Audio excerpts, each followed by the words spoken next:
संजोरो खां रिपोर्ट कर रहा है गुलाम मुर्तज़ा खोरखानी।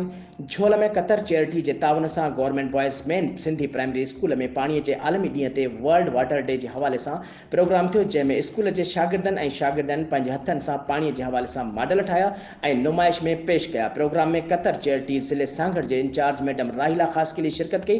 प्रोग्राम जो आगाज़ तिलावत कुरान पाक से थो। स्कूल के शागिर्दियाणी हुज़ैफा सुमरो तिलावत कई। शागिर्दियाणी साकरा हमदे बारी ताला और आयशा वसाण सुठे अंदाज में नाचरी पढ़ियो।